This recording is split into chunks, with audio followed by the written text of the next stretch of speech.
kører. Kamera. I går var vi til Ringriderfest i Sønderborg, og der kan det bedst betale sig at købe 1 liter sum. Det har resulteret i, at Palle er en meget presset mand i dag. Og at vi andre hænger noget i bremsen, men vi skal ned til grænsen nu, handle ind, og så skal vi hjem.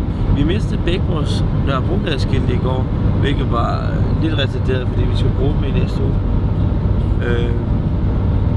Så der ved jeg ikke lige, hvad vi gør. Men vi finder bare på noget. Det er lige meget.